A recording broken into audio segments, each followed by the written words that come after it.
My name is Clara Towson, and I'm a friend of the show. Boom. I am Francisca George, and I'm a friend of the show. Perfect. Hi, my name is Susan Leemans, and I'm a friend of the show. Boom. Yeah. My name is Zainab Sammaz, and I'm a friend of the show. Boom. Hey guys, my name is Sasha Vickery, and I'm a friend of the show. Boom. Hi, my name is Lloyd Harris, and I'm a friend of the show. Perfect. Hi, my name is Jan Faria, and I'm a friend of the show.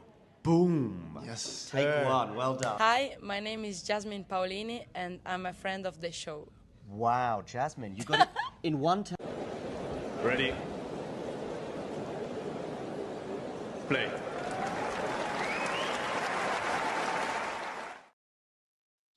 Hello, everybody, and I am unbelievably pumped.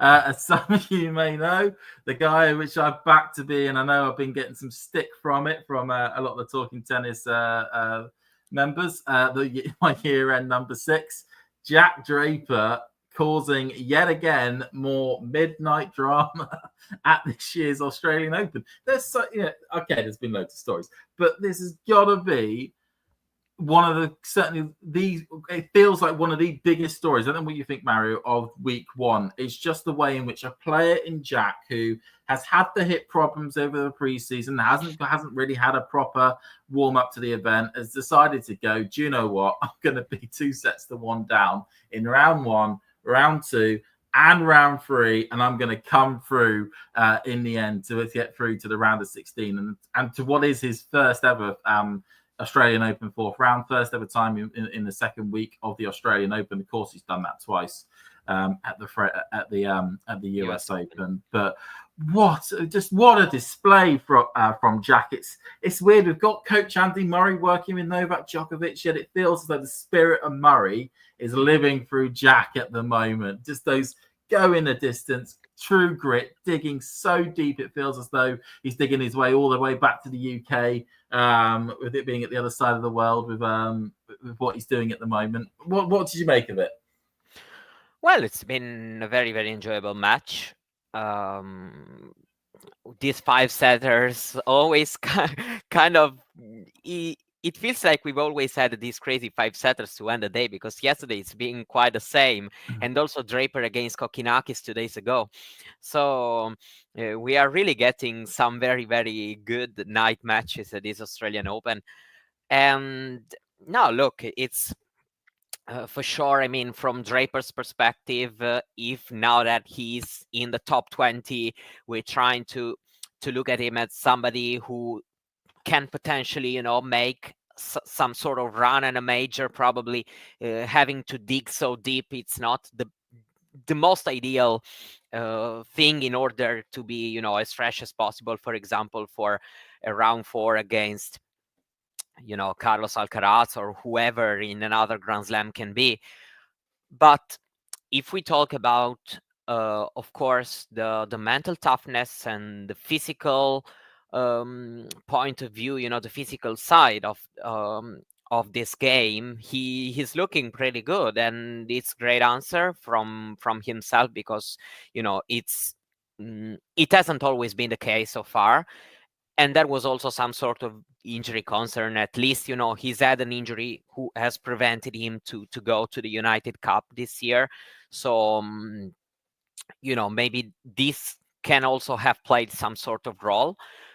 Especially at the beginning, because today, I don't know, I have to say that Vukic actually played an incredible match, played at a very, very high level. So I don't truly know how to, if we can still talk about, about what he had earlier in this month, that he had to miss the first tournament of the season.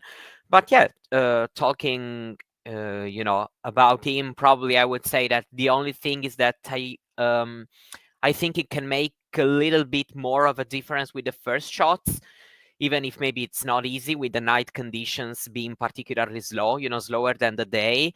I feel like on the return, he was not always able to make big difference, and the serve looking good in terms of getting some free points, but maybe not as consistent as ever.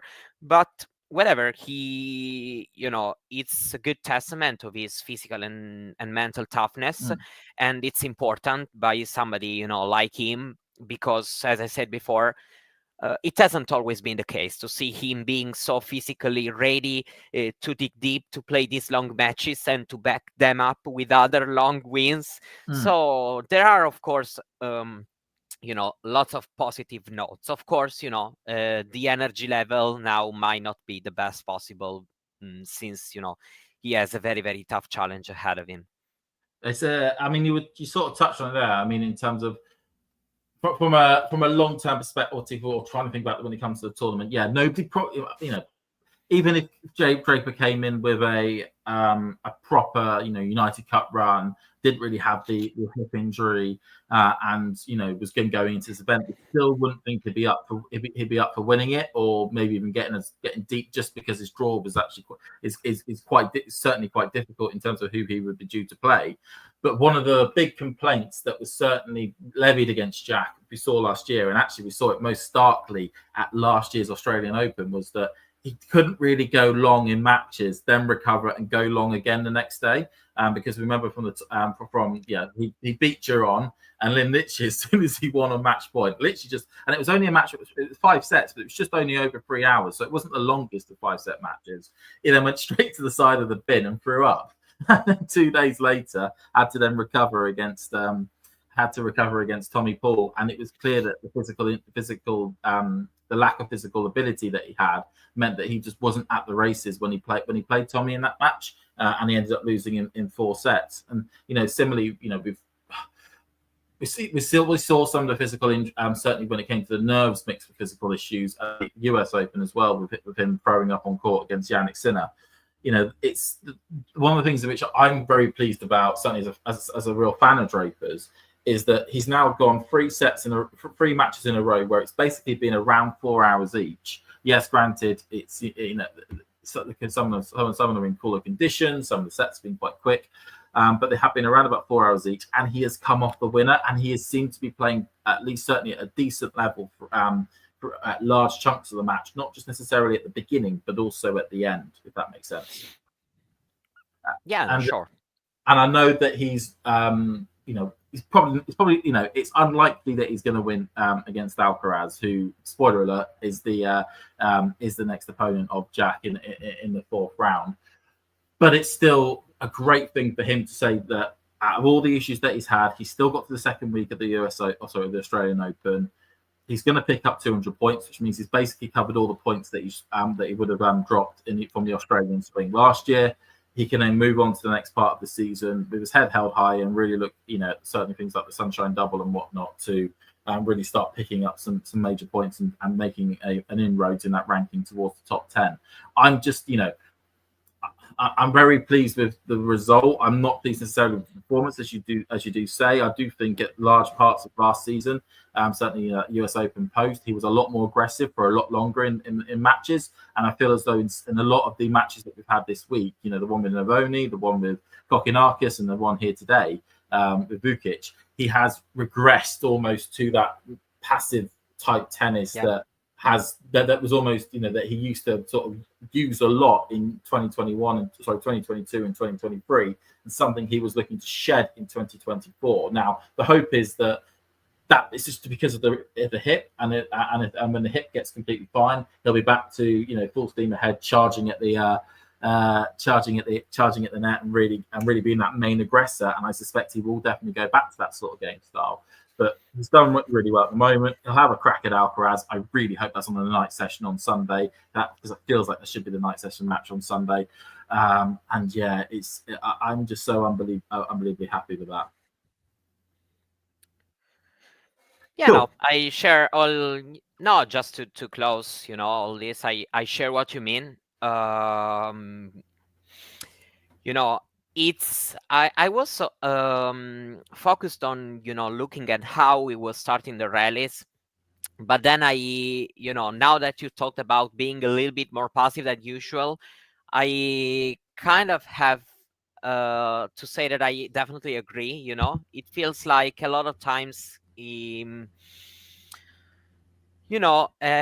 this week at least, I mean, he's been kind of trapped in at times what the opponent, if the opponent was taking the initiative. Of course, it's not easy to face all these local players, especially because both of them have shown the ability to really pump themselves up. A lot of times maybe the local player can also be a bit crushed under pressure. This hasn't been a case against Kokinakis. I was fully expecting that Kokinakis would have come in full swing and 100% mode. Against Vukic, I was not sure.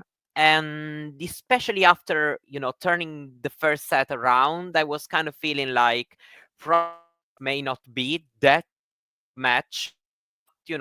Props to Vukic because he had an unbelievably good, and, he was quick to react.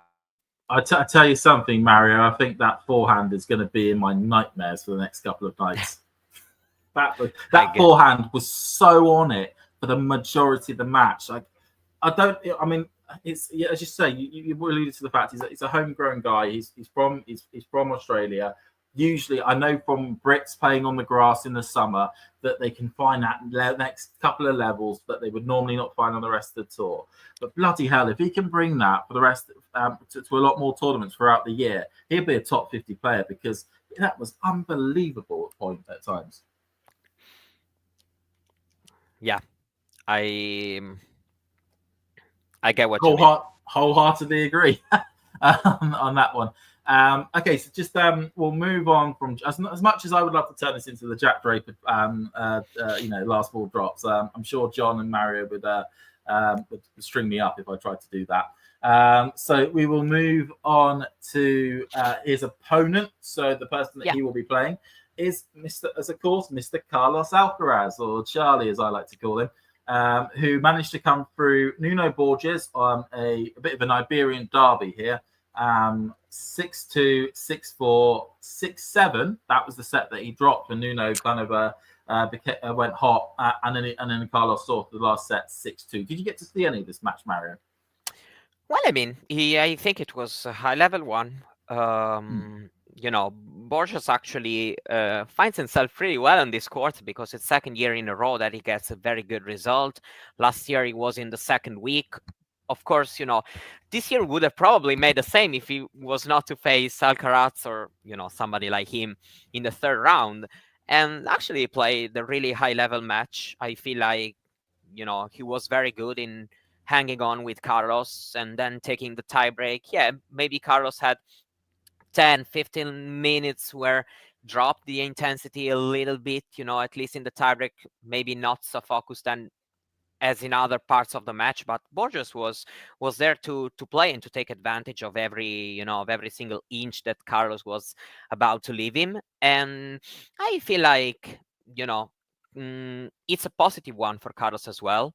Dropping a set in this kind of match is not always that bad.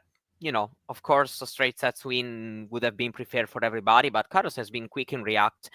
I feel like, for both of these players, there are positive things to take from this match. And yeah, I feel like he's just looking good as he should. And let's see what happens next, because, Australian Open we know that it is the only Grand Slam tournament he hasn't won. It's still a long way to go, so I'm not already talking about that.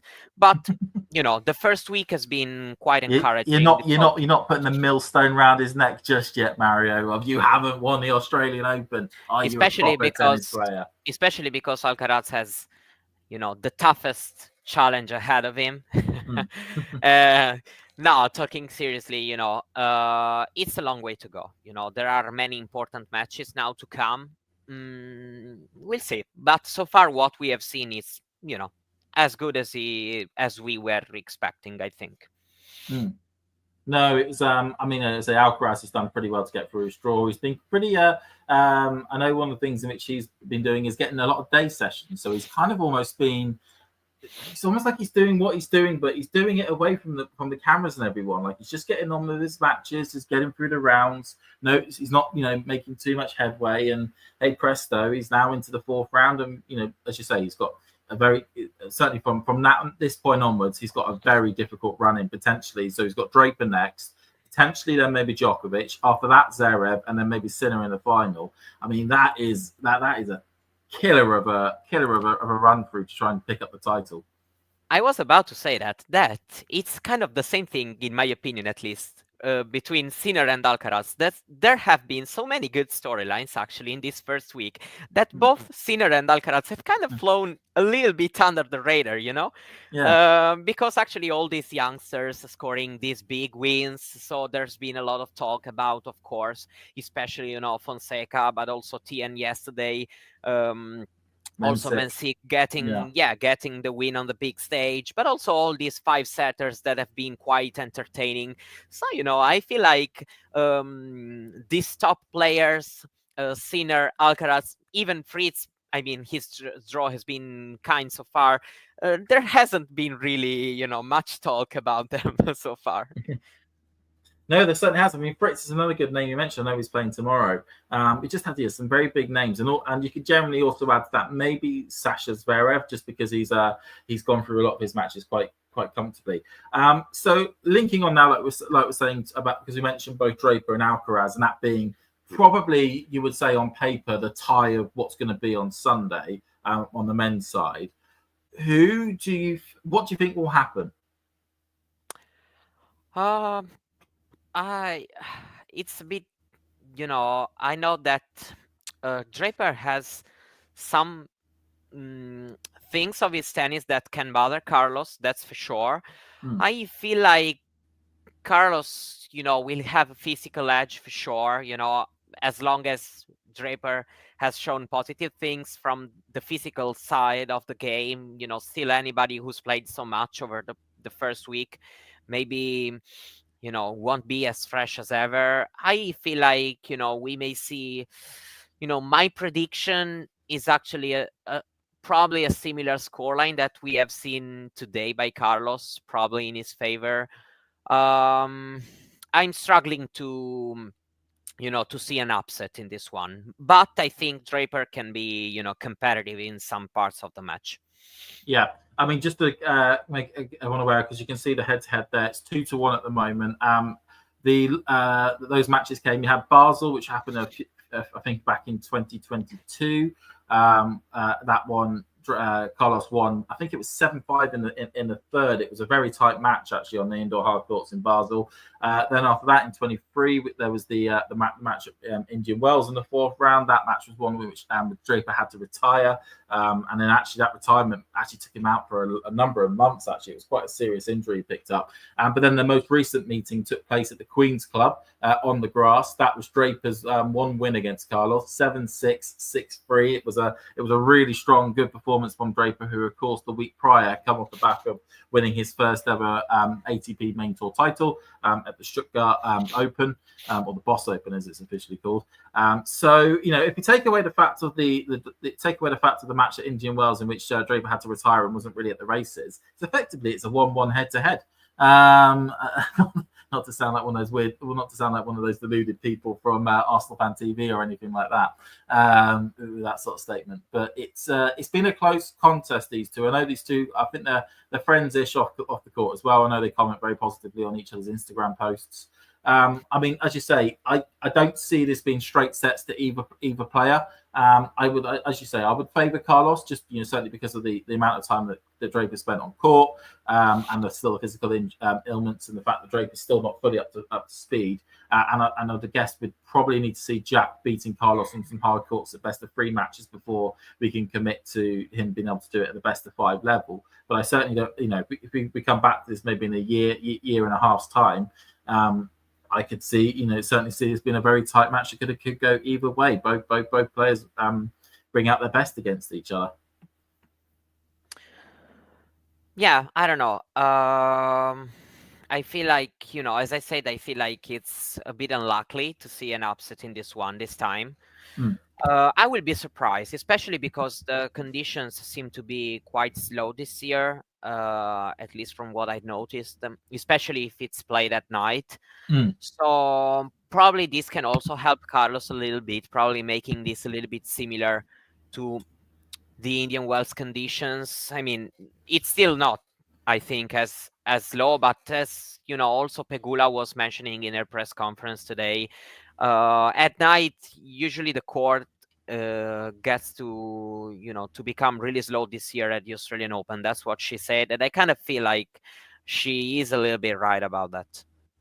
Yeah, it was noticeable that it was a bit at night time. The courts are slowing down. I don't think it's actually being that warm at night as well. Not as warm as it has been in recent Australian Opens, where it's been usually in the mid-20s during the night, whereas this year it's been more about the high, very much the high teens in terms of temperature. I mean, I think when the Medvedev match finished yesterday, it was around about 14 degrees.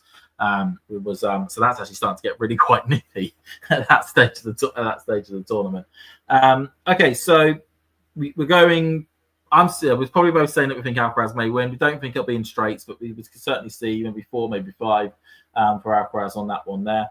And then moving and sort of keeping in that sort of quarter of the draw and looking at what ended up being a bit of a normal win, really, a match in which was built as you've got the greatest of all time against one of the best shot makers on the tour in Thomas Machac. Djokovic went and won 6-1, 6-4, 6-4. I must admit, when Djokovic took the first set 6-1, I thought we were about to have a round 4 of the US Open on our hands from Thomas Machac in terms of making an absolute dud of a performance. Did you catch any of this? What did you make of Djokovic's straight sets victory?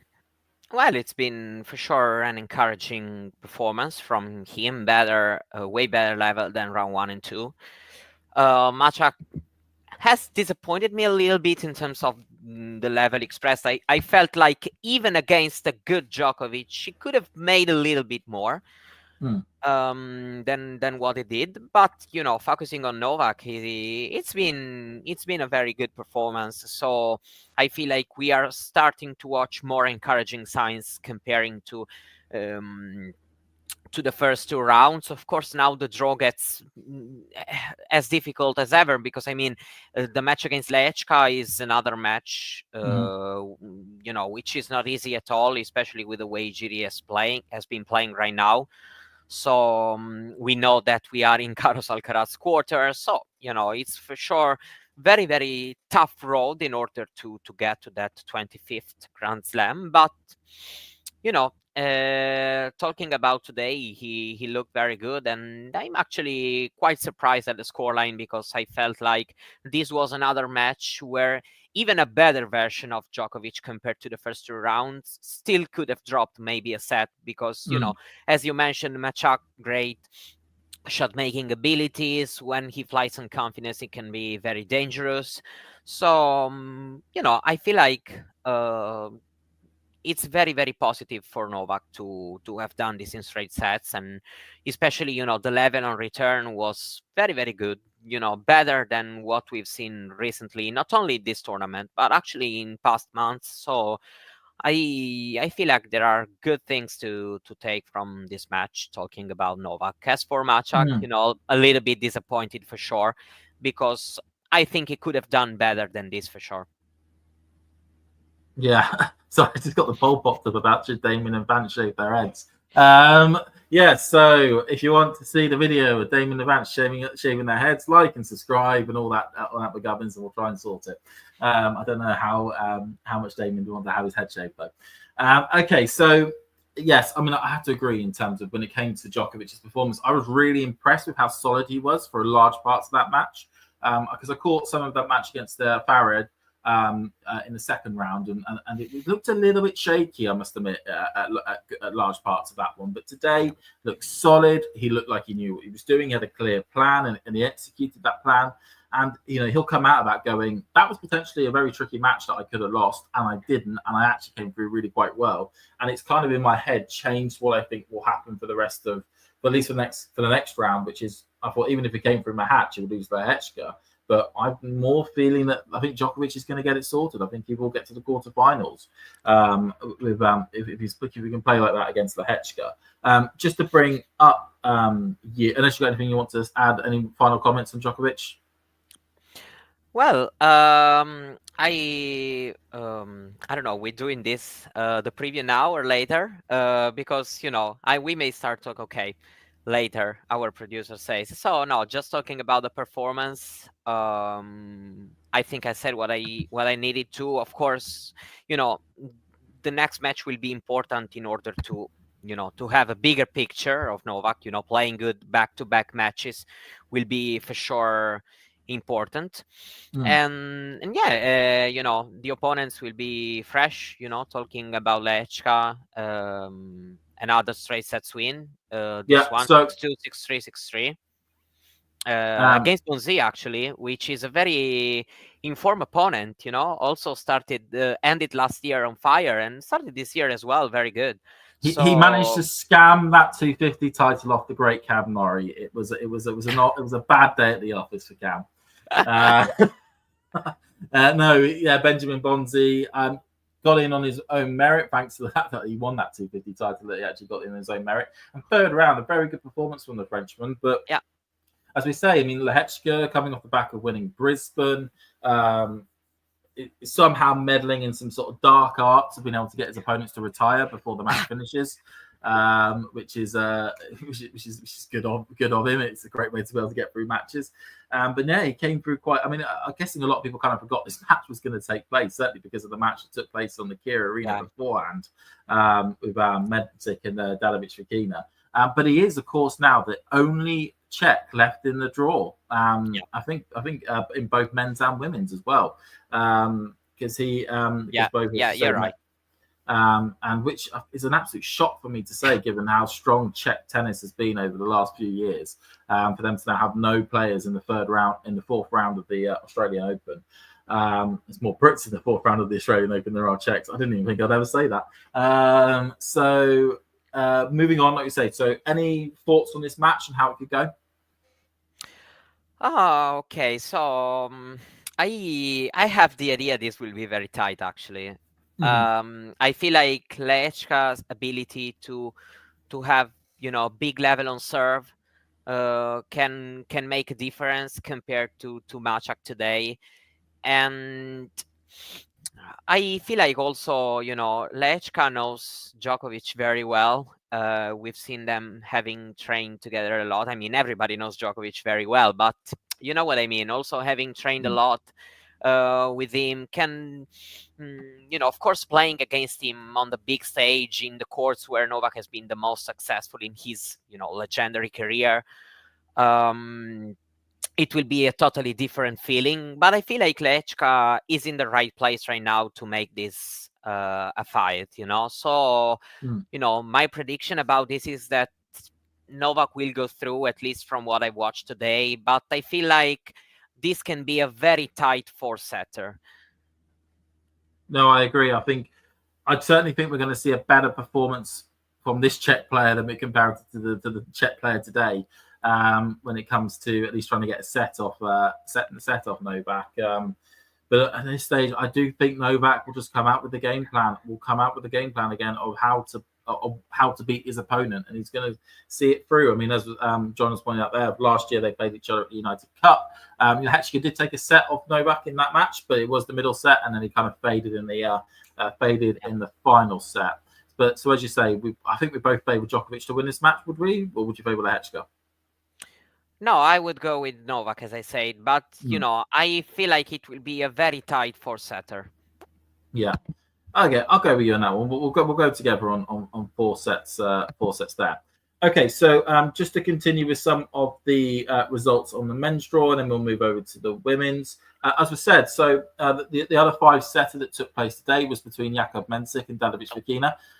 So it turns out Davidovich Fokina should change his name to Houdini. Because he's able to get himself out of some proper scrapes, it feels like. So if anyone remembers from a couple of days ago, he had to get moved off his court when he was playing FAA because it was too loud from the Fernley Cazot match, and he was two sets down and was able to somehow scrap his way through to get into the finish to actually win in 5 sets there from 2 sets love down. Hey presto, Jakub Bencic pops up on the Kia Arena. He goes 2 sets love down, and Davidovich Fokina decides, do you know what? It's time for me to go win this match, and was able to take a lot of credit from the fact that he was able to make the third set tiebreaker so tight, winning it 9-7. And then after that, there was a lot of, it just looked a lot when it came to Bencic that he, young lad, unfortunately, his legs went away from him, and Davidovich Fokina was able to see off the finals 2 sets, 6-4, 6-2. What did you make of the result? Well, it's a fantastic storyline to follow. This one of Davidovich Fokina, because back-to-back wins from 0-2 down. Actually, he had never had any before in his career. 9 losses out of 9, and doing this back-to-back, it's great also because of the level of the opponents as well, because Auger-Aliassime and Bencic, are very strong opponents who maybe who have the edge on paper over him, especially right now. Davidovich Fokina was not entering this tournament with the biggest possible feelings. So it's been very good also because he has been able to pump himself up in the most difficult parts of the match. Even the tiebreak has been incredible level also by himself, and after that it was just his level growing and growing and growing, even in the final set when Bencic managed to get that break back 4-0 down. He got one break back. It could have started, Davidovich could have started getting tight, and no, it hasn't happened. Unlike many times in his career, he just Kamala Harris he just started playing as better as ever, continued doing so as time went on, without feeling any sort of pressure, just enjoying the game and the occasion and pulling through. It's been very, very good to follow, actually. So yeah, I think just great answer after a tough season for him. Very, very tough one. Being able to get to the second week of this major, especially in doing it in such, a scenic way, it's it's very good. And I'm actually interested to see him, of course, for the rest of the tournament, and especially after this tournament for what's coming next, because he is a player who has great qualities. I've always rated him quite high, meaning that he shouldn't be, in my opinion, outside the top 50. No, it was, as you say, his season last year was a horror show at points in terms of losing matches if you realistically think he shouldn't lose, and certainly not taking advantages of draws that he got into where he could have gone deep. Okay, so we'll just wrap off the rest of the matches and I'll read them out, Mario, and you tell me any things that you picked up from them. On the last matches, so Zverev, of course, beat Jacob Fernley 6-3, 6-4, 6-4. That was on the Margaret Court Arena during the day. One of Vance's favourites, Tommy Paul, beat Roberto Caballas Baena 7-6, 6-2, 6-love. And finally, the match that unfortunately was built as the French derby, potentially Le Massiere was going to be bringing out so loudly out of John Cain that they would have thought that the Aussies would have felt they'd been invaded. It didn't really have much of a ring to it, as Humbert was able to win at the beginning of the fourth set with a retirement to Thies, who picked up an injury, but they did split sets for the first two before Humbert took the third. Any of those ones in which you got a feeling towards, or anything you want to mention? Well, I mean, feeling, like now we are very, very close for Tommy Paul to his top 10 debut.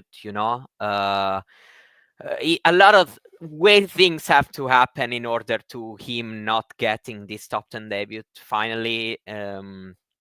After the Australian Open, actually got very, very tough to beat in majors, because quarterfinal at Wimbledon, a second week at the US Open, losing to Sinner in the fourth round, and now again a fourth round. And actually I have good feelings about him for the next match against Davidovich Fokina, because of the head-to-head, because Davidovich Fokina may, of course, not be able again to green 5 sets out there after such, tight matches that he had.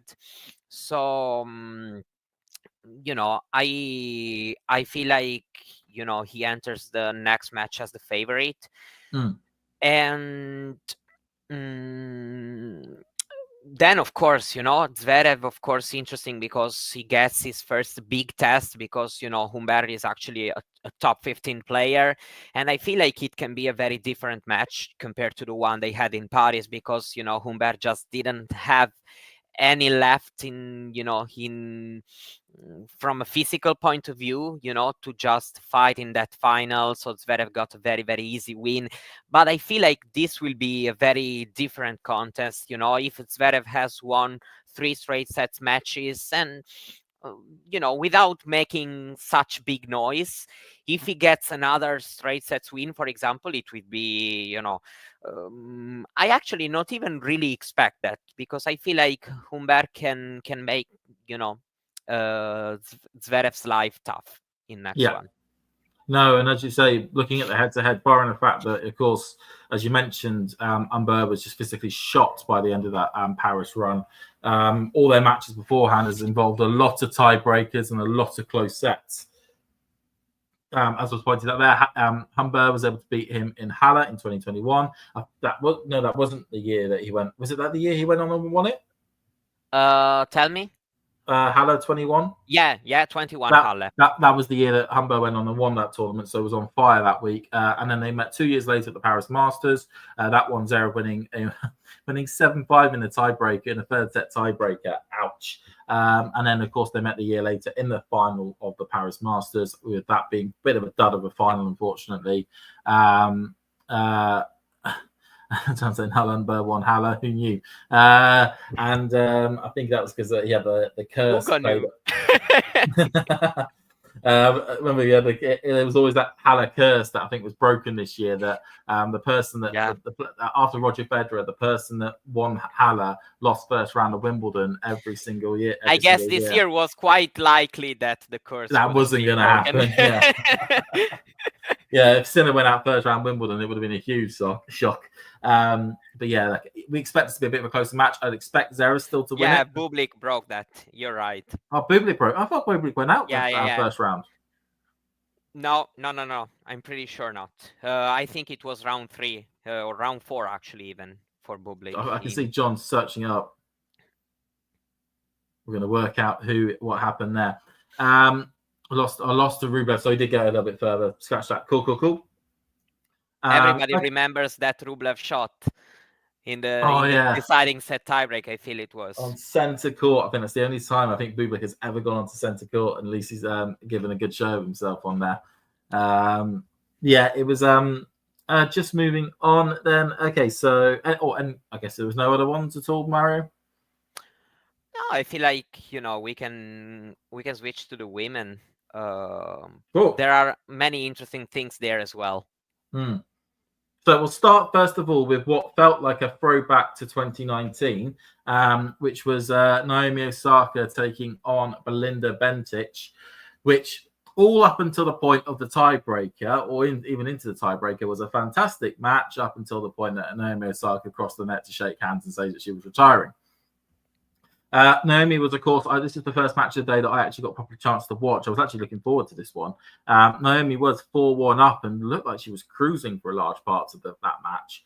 And then all of a sudden, Belinda Bencic came back. The trainer came onto the court to look at Naomi's abs, which was something that happened in Auckland. If anyone remembered, a couple of weeks ago, that happened a couple of weeks ago that made her force her to retire from that match. She got herself to a tiebreaker, and as you say, Belinda Bencic won it 7-3 in the breaker, and then retired from there. Any thoughts on that one at all? Well, I mean, level-wise, I would say that we are having, great indications from both players because Osaka's level has been very high in this tournament until, of course, she had the abdominal issue, had to retire. So it's very sad, of course, especially because this match was very promising. And Bencic as well, I feel like we are watching here already at a very, very high level after the maternity leave. And so, this has been a very, nice moment with Bencic signing the camera for Naomi Osaka. And, of course, the season is not over. It feels huge, of course, because this is a Grand Slam. Osaka won it twice. But, if we talk about the tennis, we are watching a higher level compared to last year. So if she manages to heal completely from this abdominal problem that she's having in these past weeks, I would feel like, she should be able to have good results in the next tournaments, maybe the Sunshine Double, who knows. So let's just hope she manages to sort this problem out. And as for Bencic, great showing, I would say, winning these matches, showing, very, very good level. She's back on track. I would expect her to actually be back to the top 20 this year if she manages to avoid, physical issues, because the level she's showing, it's a very high one. Of course, the regret of not having really watched the match we wanted, because it could have been a cracker. But at the same time, I feel like we can take positive things from both players if we just talk about the level and how their game is looking.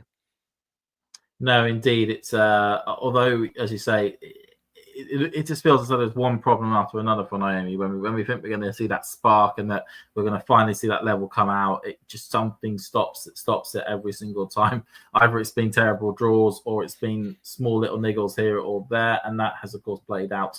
As we say, this has played out in this match here, and we'll then move on to the opponent that Belinda Bencic will then play, which is going to be Coco Gauff, who very comfortably, in a match which in the past would have been suspected to have been a bit of a cracker, this time around actually became quite a straightforward match actually for Coco Gauff, coming through against Leylah Fernandez 6-4, 6-2. Another good day at the office, would you say there, Mario? Yeah, a very good day at the office, and a better one compared to the second round. Even if I had to say that Burrage was very good in that one, managed to pose Gauff some challenges that she had to overcome, more than today for sure. I feel like, we can see both sides. Fernandez, feels like she's stagnating a bit. And Coco, great stuff. She still has to drop any set. This year, in the 8 matches she played, she won all the 16 sets, and it's just looking good as we knew she would have looked. One of the top favorites of this draw, and she's playing like one of the top favorites. So yeah, I would say very, very encouraging signs for her. And, she's just confirming match after match the, let's say, improvements that we've seen from here after losing at the US Open. We've kind of seen a different version of Coco Gauff. And she's, she's confirming that match by match. No, I completely agree. I mean, the serve at the moment, I know there's still some double faults here or there that keep popping up, but it just seems like such more of a complete player at this tournament than I think we've ever seen from Coco Gauff, and somebody who is dominating in such a strong way every single time that she enters the court, and blowing away players like Fernandez, who are very tricky players, and they can really tie a lot of good players up in knots. And Coco was having none of it, and clearly showed that she was having none of it. I mean, part of it almost kind of feels a bit like, as you're mentioning, I joked a bit about saying, good day at the office, easy, straightforward run through. When it comes to this side of the draw, do we now just want to skip forward to what is potentially going to be the Sabalenka Coco Gauff semi-final? Yeah, even if I feel both now have tough challenges ahead, because we've seen Gauff improving a lot in some of her weakness, but I feel like Bencic can be truly able to rush her a lot, with a way of taking the ball early like she can do, especially the back and down the line can be a huge weapon for Bencic, hitting towards the Coco forehand, which has improved a lot, but still can, face tough times against, Bencic, quick baseline play. So I'm also going Coco, but for me, Mm-hmm. she's dropping a set this time. You think she's dropping a set? I can see John's in the chat said that he thinks that Coco's gonna win in straights. I would probably say I'm gonna go with John on this one. I just don't see Coco dropping a set. I see it being quite straightforward in this match. I can potentially see one of the sets maybe going 7-5, maybe going to a tiebreaker. But just the way Coco's playing, and also I think part of the way that Bencic was really overrun by Osaka for the first 5 games, I don't see Bencic making much progress against Coco. And as such, I certainly would favour Coco in straights on this one here. I will say as well, I know we're here to talk about the tennis, but in what feels like a Grand Slam where we've had pretty terrible kit designs, I think Coco Gauff is got probably the best ones in terms of what she's rocking at the moment, because everyone else is just wearing absolute horror shows. It feels like certainly what Nike and Adidas have created this year, they need to take a long hard look at themselves. But it's looking good both with the tennis and also stylistically for Coco in how she's going.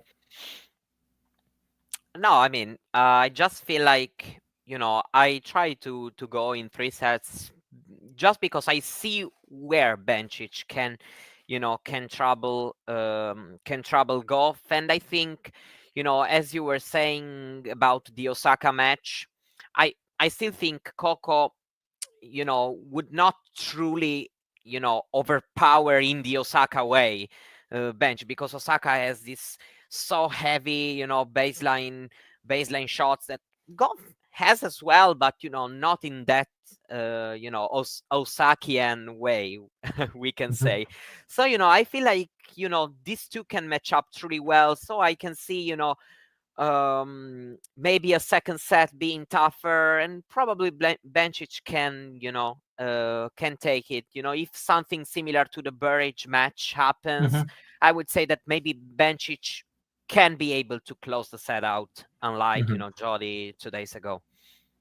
No, and just as I said that, and we'll move on to what is now, and I feel like we should have touched about it earlier in the women's section. It's the biggest upset of the day. It's Olga Danilovic, the Serbian, straight sets against Jessica Pegula, the number 7 seed, and what was last year's US Open finalist. So somebody who's pretty handy on the hard court. What did you make of that, Olga rocking up? It feels like it turned into the Serbian day on the Rod Laver Arena today. Yes, we've also seen Djokovic celebrating in the gym after her win. And I mean, it's a big win for a player who we've always known that she has great qualities and great talent since she was very, very young. Many things have happened in her young career, but she still has time. And so I feel like, she's had a big result at the French Open. She's had a very big result here as well, reaching another second week and beating somebody who's very strong like Pegula. So I just would say that it's another statement of how good as a player she can be. And I feel like if she manages to just stay healthier physically, it won't be a shock to see her in, getting a bigger and bigger ranking. Now she's 41 in the live ranking, and I feel like she can knock on the door of the top 20, because she has the qualities to do something big. I don't know how big, but these wins show that she also in the comments there's been the mention of the emotional side, and I feel like also maturing is helping her to manage these things better. So I will be interesting to see her in the next match, because I will be interesting to see how she can back up this big win. And if she manages to do well, then I'm getting more into that top 20 comment I made. No, yeah, it's I mean, I think it was Danilovich won her first hardcourt title at the back end of last year in one of the Chinese 250 tournaments, and has just started to show more levels of consistency at the top of the game, cutting out the unforced errors that have blighted the huge parts of her game at a time. I mean, she's sort of built in that sort of what feels like the classic sort of 2020 WTA main tour player, really, which is they can hit the ball hard and they can really dominate and overtake matches, which is going to be big for her. Oh, as I said, she actually won Moscow as a team. Apologies for that. I know she won a title before on the clay courts. I forgot about the Moscow title. Yep. Thanks for pointing that out, Jake. So we'll move on to what is going to be one of the more, certainly on the women's tour, draw, the more exciting matchups that's going to pop up in the fourth round. That is going to be Aryna Sabalenka versus Mira Andreeva. So Sabalenka came through Clara Towson, the winner of the Auckland title, 7-6, 6-4. That was on the Rod Laver Arena, and all the way out on the 1573 arena. Mira Andreeva, she had to do it the long way round. She came through in 3 sets against Magdalena Freck, 6-2, 1-6, 6-2. What did you make of those two in terms of their performances? And we're going to have the Brisbane semi-final matchup or rematch. Do you think it'll go differently to how that match went last time? Not really. Not really, right? Okay, maybe that's sorted. Maybe tighter Yeah. than 6-3, 6-2, maybe. Yeah. But Sabalenka, yeah, I mean, it hasn't been as clean as a run as she had last year. But still, this was a very tough challenge. And I feel like we've seen a better version of Sabalenka than in the previous 2 matches, despite the scoreline being tighter. I feel like, her shots are starting to get into into the level they should, in order to start visualizing here with the Australian Open trophy once again. And I just feel like you need to have that extra gear in order to beat her. She's also looking strong mentally.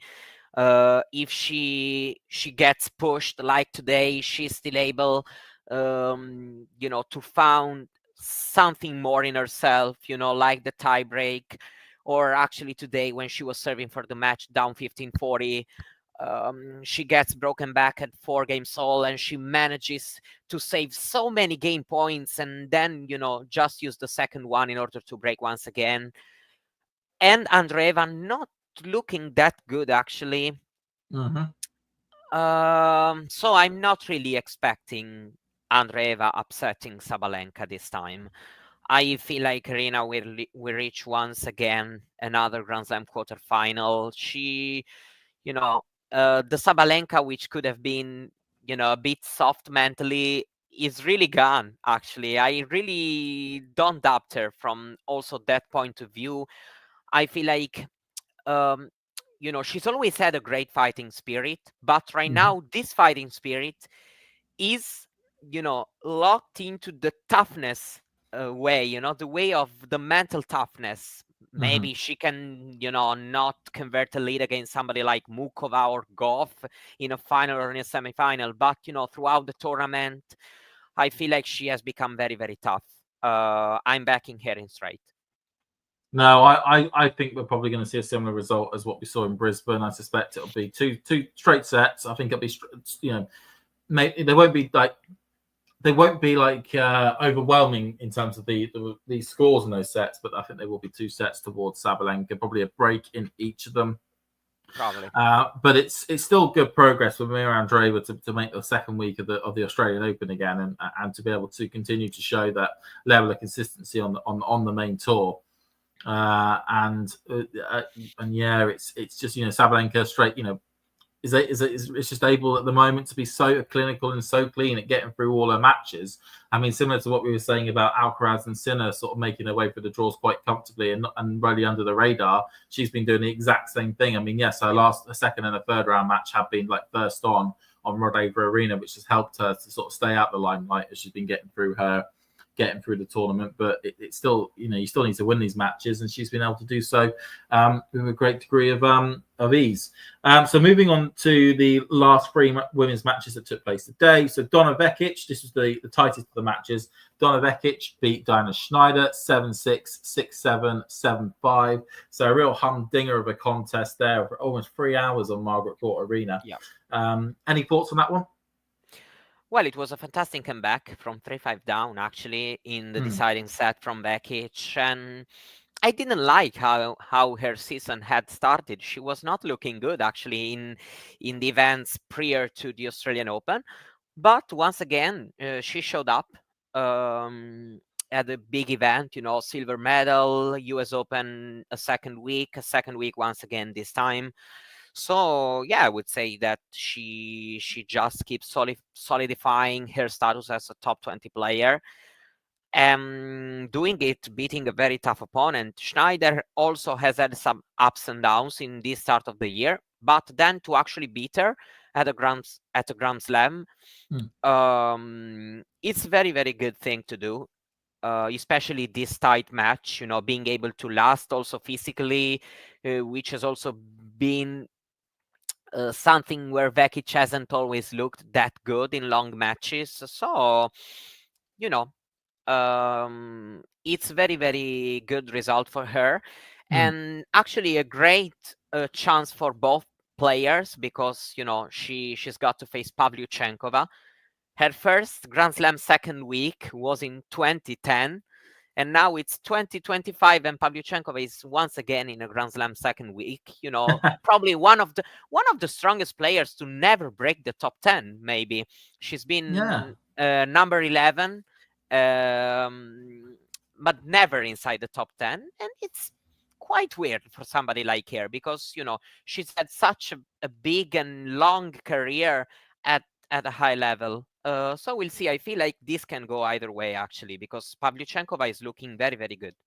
Yeah, she certainly is. As you say, she's a player that whenever I watch her, I'm always really surprised of how powerful she is as a player. Like she knocks the majority of her opponents off the court with absolute ease at times, and was able to see off the conqueror of Qinwen Zheng 6-1, 6-2, and it's such a commanding format. And then, of course, the last match that took place was Paula Badosa beating Marta Kosmiuk 6-4, 4-6, 6-3. This match always had tight written all over it, because given how well those two players have been playing last year. And Paula Badosa continuing her great run, it seems. Yeah, I have to say that all these players, Pavlyuchenkova, Badosa, Vekic, without having big results in the first events of the season, have been actually able to put on a run. And Badosa, as well, had a very tight opening round, even if she won in straight sets. And probably this also helped her in order to, to get the right mindset and the right confidence for this Grand Slam. And after reaching the quarterfinal at the US Open, she can probably do the same at the Australian Open. Now she gets to face Danilovic, and it will be a very interesting match, because Badosa can truly try to get closer to a big Grand Slam result, and Danilovic as well. As I said, I'm very interesting to see how well she backs up today's win, because backing up wins, it's the biggest secret in order to to get a big ranking and to get closer to that top 20 that I said can be a ranking, that in my opinion she can reach. So, actually this is a very, very interesting but half of the draw, because all the matches, I feel like they are very interesting for whatever reason, but Badosa, Danilovic, Gauff, Bencic, Sabalenka, Andreeva, Vekic, Pavlyuchenkova, all of these matches have potential big storylines in them.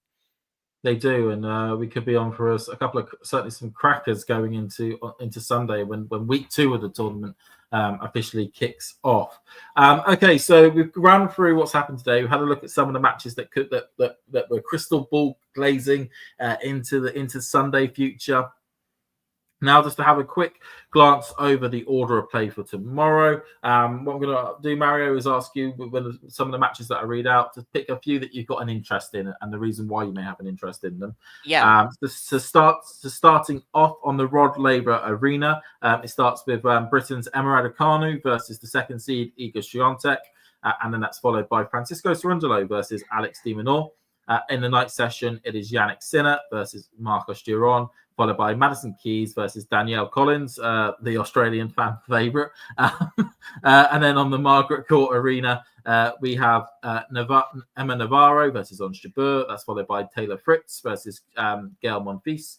And then in the night session, you have Elina Svitolina versus Jasmine Paolini, followed by Miomir Kecmanovic versus Holger Rune. Over on the John Cain Arena, only three matches tomorrow instead of the usual four. You've got Alex Michelsen versus Karen Kachanov, followed by Elena Rybakina versus Diana Yastremska. And then in the twilight session, it is Ben Shelton versus Lorenzo Musetti, favourite of the new gen fans out there. And then on the Kia Arena, you have Putintseva Kazakina, then Mute Tien. That'll be an interesting one. On the 1573 Arena, only one men's or women's match on there tomorrow. That is Haddad Maia versus Kudermetova. And then on court 3, you got Eva Lise versus João Christian, and then Lorenzo Sonego versus Fabian Marujan.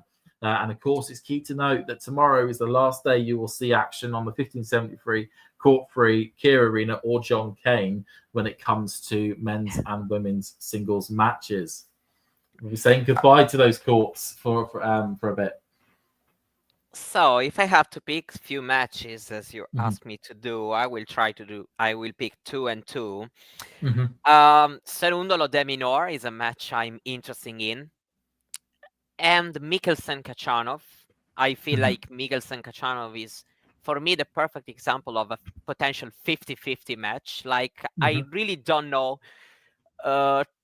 which prediction I should give you about this match, and this makes me, interested in this. Cerundolo de Minaur is basically, I like the game style. I think they can match up pretty well. De Minaur is the favorite, and I'm liking to watch him in the Australian crowd.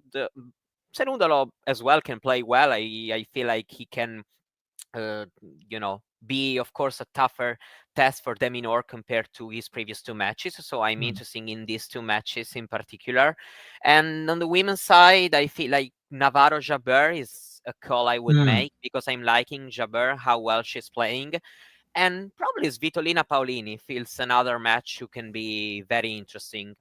But there are many, actually. So I just picked these 2 and 2. I'm pretty sure you would have other ones. Probably, I don't know, Shelton Musetti feels like another 50-50 one. That has a James Steele match written all over it, I feel, in terms of a match that I'm going to be really interested in. It's 6:00, so luckily thanks to the Australian Open, my body clock has me waking up at 5:00 in the morning, and naturally, and it's ridiculous, but okay. And I'm pretty sure you would also say Raducanu Swiatek. I would, and I'm flipping pissed off that they put that in as the first matchup, so I can't blooming watch it. And I will just I'm going to go on a rant. Bear with me. So why in hell's name are you putting 2 Americans on right at the back end of the night session when they're all going to be asleep in the United States? Sorry, Vance and all the rest. I know Vance will probably be awake or whatnot. But they're going to be all asleep. They're not going to be able to watch Madison Keys versus Daniel Collins. They probably want to watch Madison Keys versus Daniel Collins. Us in Europe, me as a Brit, probably Damien if he was a bit more nationalistic as a Pole, and a few other Europeans as well, really want to watch Raducanu versus Swiatek because that sounds like a cracker. Why not swap them? Why not have it so that the Brits and the Europeans can watch Raducanu and Swiatek, and the Americans can be able to watch Daniel Collins and what's the face, Madison Keys. Everybody wins. Everybody's happy. The US Open did it last year by putting Draper Sinner on it in the day and putting the 2 Americans on in the evening. So everybody who wants to watch those matches in their regions can watch their matches. It just makes sense. Sorry. there's me going absolutely. There's my rant out the way. I will say as well, I have no idea why De Minaur is yet again not on the night session. I would have thought as the number 1 Australian, they would have put him on that slot. That's what I wanted. Yeah, because it's the match I wanted to see. I want to see it. Yes, but whatever. I mean, it doesn't even help South Americans having it on at 3 o'clock in the morning because it's going to be midnight there, 3 o'clock in the morning UK time, because it's midnight their time. They're not going to be able to watch it either. So I don't know. It's just Craig Tiley. I know you like to try and keep the players happy, and I know Iga Swiatek rocks up to your office, and Alcaraz rocks up to your office and say, "Oh, Craig, can you put us in the day session?" Craig turns to them and go, "No, your audience want to see you play. We're putting you on at this time." Just have a backbone, Craig Tiley. Come on. Yeah, right. Give the people what they want. Great rant, James. But yeah, we agree with you. So yeah, off my soapbox. So yeah, I would love to have watched the Raducanu match. I'm going to wake up in the morning. She's probably going to lose, but I would have loved to have seen that anyway. Other matches, I'm interested in Mute Tien just because to see how much energy is left in Tien. And I suspect what Mute is going to do is that he's just going to bump the ball back as much as humanly possible. The two matches, Mute Tien and Sonego Marosan, all have the fantastic storyline that one of them will be in a Grand Slam quarterfinal. So because then the two winners get to face each other next. So it's a very interesting section because for all of them it's a fantastic chance. It certainly is. I mean, to get to the fourth round, to be able to get from there, as being qualifiers and unseeded and whatnot, and yeah, there's just a lot of players here who can sniff an opportunity. It certainly feels like in this part of the draw for both the men and the women, there's opportunities aplenty. And in the other half that we've had today, it feels a little bit more like we kind of know where we're going to get to in terms of the finish line when it comes to the quarterfinals we're going to get in the semi-finals. But certainly on what's going to be tomorrow's day. Tomorrow's days of play, those two halves of the draw, barring of course what's probably going to happen with Sinner and Swiatek, or what it feels like with Sinner and Swiatek. The majority of it, there's opportunity for a player to go really deep and to really pick up some points and make a name for themselves. Cool. Yeah. So we've kind of covered all those bits there. I think we'll wrap it up here as we've gone over the hour mark. I really hope that everybody's been happy. As you can see to the side of me just there, as I'm just pointing, we've got two shows coming up in the next 24 hours. You've got Ready Play, which is the show that we have 1 hour before the Australian Open gets underway. Please do join us for that. We're gonna have a cracker as we get into day 7. We're really running through the matches for that one, also running through the days of that one. And then, of course, we're going to have the big one. What is the match of the day that shouldn't be played first on and should have been in the night session? Thanks, Craig. Between Swiatek versus Raducanu. Should be a cracker. I'm hoping to wake up to Raducanu victory. I suspect I'm going to wake up to an Iga Swiatek victory.